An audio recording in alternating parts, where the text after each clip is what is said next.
ஸ்ரீ குருவாயூரப்பன் திருவடிகளே சரணம். இன்னைக்கு இந்த தசகத்தோட 7வது ஸ்லோகத்தை பார்க்கலாம். முதல்ல வார்த்தைகளை பிரித்து சொல்லலாம், பிறகு ஒவ்வொரு வரியும் சேர்த்து சொல்லலாம். ஸ்ருதி பிரகரதர்ஷித ஸ்ருதி பிரகரதர்ஷித பிரசுரவைபவ ஸ்ரீபதே பிரசுரவைபவ ஸ்ரீபதே ஹரே ஜய ஜய பிரபோ ஹரே ஜய ஜய பிரபோ பதமுபைஷி திஷ்ட்யாத்ருஷோ பதமுபைஷி திஷ்ட்யாத்ருஷோ குருஷ்வதியமாசு மே குருஷ்வதியமாசு மே புவன நிர்மிதௌ கர்மடாம் புவன நிர்மிதௌ கர்மடாம் இதி த்ரிஹிண வர்ணித இதி த்ரிஹிண வர்ணித ஸ்வகுணபம் ஹிமா பாஹி மாம் ஸ்வகுணபம் ஹிமா பாஹி மாம். ஸ்ருதி பிரகரதர்ஷித பிரசுரவைபவ ஸ்ரீபதே ஸ்ருதி பிரகரதர்ஷித பிரசுரவைபவ ஸ்ரீபதே ஹரே ஜய ஜய பிரபோ பதமுபைஷி திஷ்ட்யாத்ருஷோ ஹரே ஜய ஜய பிரபோ பதமுபைஷி திஷ்ட்யாத்ருஷோ குருஷ்வதியமாசு மே புவன நிர்மிதௌ கர்மடாம் குருஷ்வதியமாசு மே புவன நிர்மிதௌ கர்மடாம் இதி த்ரிஹிண வர்ணித ஸ்வகுணபம் ஹிமா பாஹி மாம் இதி த்ரிஹிண வர்ணித ஸ்வகுணபம் ஹிமா பாஹி மாம். இப்பொழுது இந்த ஸ்லோகத்தோட வார்த்தைகளை பிரித்து அர்த்தத்தை பார்க்கலாம். ஸ்ருதி பிரகர்ஷித, வேதங்களாலும் உபனிஷத் வாக்கியங்களாலும் பிரசுர வைபவ, விவரிக்கப்பட்ட அனந்தமான மகாத்மியங்களை உடையவரே, ஸ்ரீபதே, லக்ஷ்மியின் கணவரே, ஹரே, பாபங்களை துன்பங்களை போக்குபவரே, ஜெய ஜெய பிரபு, உங்களுக்கு பல்லாண்டு, உங்களுக்கு வெற்றி உண்டாகட்டும். திஷ்ட்யா, அதிர்ஷ்டத்தால், திரிசோபதம் உபைஷி, என் கண்களுக்கு நீங்கள் புலப்பட்டீர்கள்.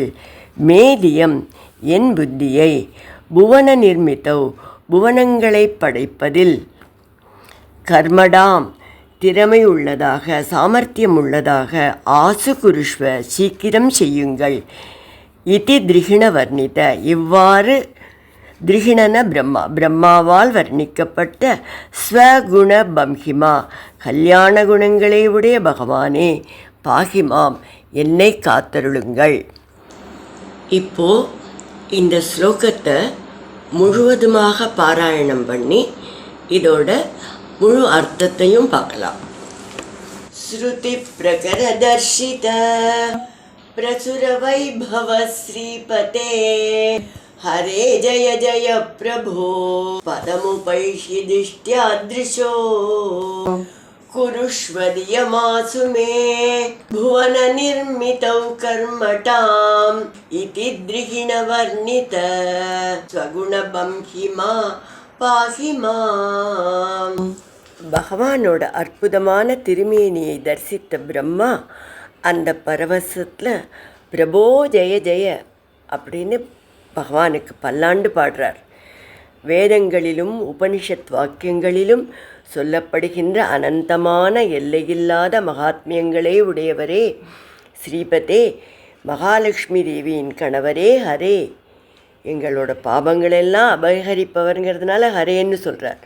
அதிர்ஷ்டத்தினால தான் உங்கள் தரிசனம் பண்ணுற பாக்கியம் கிடைச்சிது.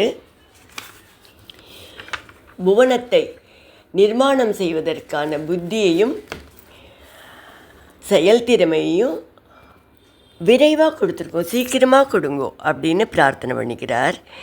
இவ்வாறு பிரம்மாவால் விளக்கமாக வர்ணிக்கப்பட்ட கல்யாண குணங்களை உடைய பகவானே, நீங்களே என்னை காத்தருள வேண்டும் என்று பட்டத்ரி கூறுகிறார்.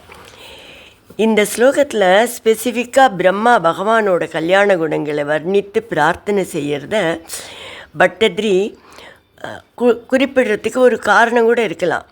ஏன்னா பாகவதத்தில் இந்த கட்டத்தில் 3வது ஸ்கந்தம் 9வது அத்தியாயம் முழுவதும் பிரம்மாவோட மிக நீண்ட பிரார்த்தனையாக அமைஞ்சிருக்கு. அதிலிருந்து சில விஷயங்களை பார்ப்போம். எப்படி வேண்டிக்கிறார்னா, பகவானே, உங்களுடைய கருணையினால் இந்த பிரபஞ்சத்தை படைப்பதற்கென்றே உங்களது நாபிக்கமலத்திலிருந்து நான் பிறந்தேன். முழுமுதற் காரணமாகிய பகவானே, என் மீது கருணை பொழியுங்கள். சிருஷ்டியை செய்வதற்கான ஞானத்தை கொடுங்கள்.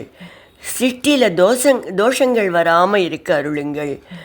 பௌதிக செயல்களில் ஈடுபட்டிருக்கும் வேளையில் வேத மந்திரங்களின் ஒலிகளிலிருந்து நான் விலகிவிடாதபடி அருளுங்கள்.